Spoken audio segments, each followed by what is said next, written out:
Yom Tov, good day. This is Messianic Moment Ministries. I'm Stephen Bruck, and you know who you are. And I want to thank you for being here. Hey, 15 shopping days till Hanukkah. So, it is the 6th day of December 2019, and we're doing the Parsha for this Shabbat reading, which is Vayetze. Now, Jacob leaves his home and travels to his uncle Laban. Now, on the way, he rests and dreams of a ladder going up to heaven with angels going up and down on it. And he names that place Beit-El, which means house of God. When he arrives at Paddan-Aram, he first sees Rachel and helps her water her sheep.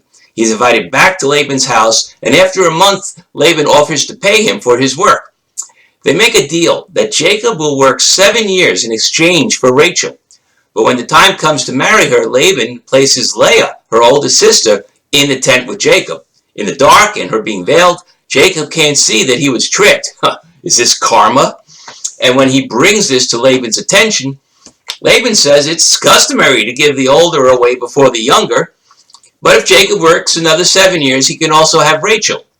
This time, though, after the marriage week with Leah, Jacob marries Rachel then and there. So he is now married to both as he works the second 7 years.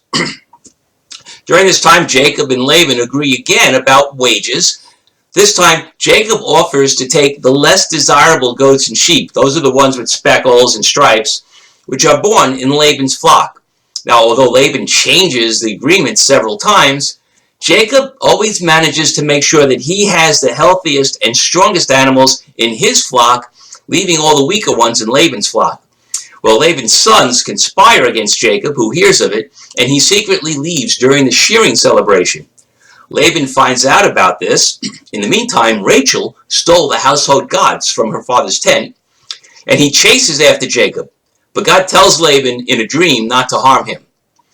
After searching for the gods and not finding them, well, because Rachel hid them under her saddle and said she couldn't rise because she was in her time of nidah, Laban and Jacob make a pact not to cross over a standing stone they set up to do harm to each other. And they both go on their way. Laban goes back to his home, and Jacob, with his family and belongings, back to the home of his father Isaac. Now, during the time that Jacob worked for Laban, between Leah, her handmaiden, Rachel, and her handmaiden, Jacob fathered 11 sons.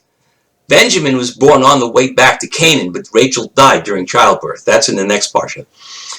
Now, as I often say, there is just so much in here to work with. And when I read the Parsha before writing my message, I open my heart and my mind to the Ruach, hoping that something hits me. And today, what hit me was that Leah suffered much and seemed to be more righteous than Rachel. And for that, she was rewarded, although she never saw it, with her sons being the ones that had the most influence on the children of Israel throughout the ages. Judah and Levi, the kings and priests of Israel. Yes, Joseph, who was born from Rachel, saved the children of Jacob from starvation, as well as most of the known world. And his children were given the honor, and this is by Jacob, of becoming the means of a blessing. Because we usually bless the sons. May they be like Ephraim and Manasseh. But that was it. They ended up being dispersed throughout the world and having no beneficial influence on the Israelites, having been centered either outside the land that God promised, which was half the tribe of Manasseh, and the rest in the northern kingdom of Israel, which was never anything more than a cesspool of sinfulness.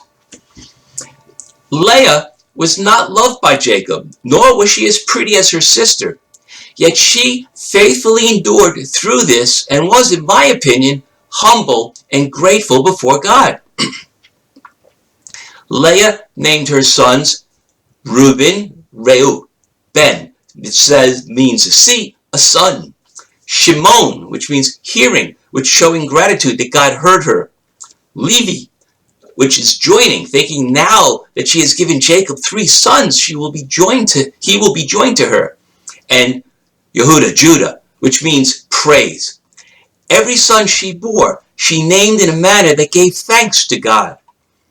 Rachel remained infertile for a long time, but after God smiled on her and gave her a son, she named him Joseph, which means may he add, as in add another son. In other words, give me more, which isn't quite as humble or grateful as Leah was. And when I read through this and realized that Leah, the less loved and the more humble of the two, was honored, again, with her sons, Judah and Levi, being given the leadership of Israel, it reminded me of Psalm 149:4, which says, "For the Lord takes delight in his people. He crowns the humble with victory." And another one is Proverbs 3:34. "He mocks proud mockers, but shows favor to the humble and oppressed." Leah showed faithful suffering, being unloved by her husband even after fulfilling her role as a wife better than her sister did. It was Rachel that stole the family gods, Rachel that lied to her father to hide what she had stolen, and Rachel who even sold her husband's conjugal duties for some mandrakes.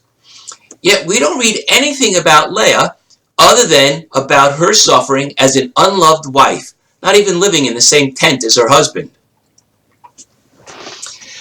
We all suffer some ingratitude from those we have helped.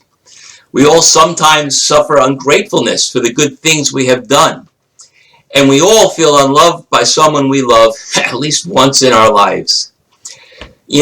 Our lesson today is that we need to be like Leah, suffering faithfully and never losing trust in God, that the service we are going through now will yield rewards in the future. And we may not see those rewards in our lifetime, just as Leah didn't. But we can learn from Leah that they will come. The humble will be honored, and the prideful will be brought low. One last point. Rachel was loved more, but buried alone in the desert, while Leah was buried with the patriarchs of Judaism and their wives. And while separated from Jacob during her lifetime, she is now with him throughout eternity. Thank you for being here. And please don't forget to subscribe. Click the icons here in the corners, go back to the website, click the subscribe button so that this way you'll be notified next time I post. That's all. You're not going to get all these mailings from Boxed and QVC or whatever. We don't do that.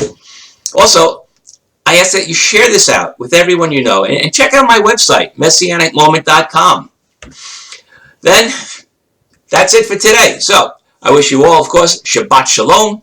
And until next time, Behitrot and Baruch Hashem.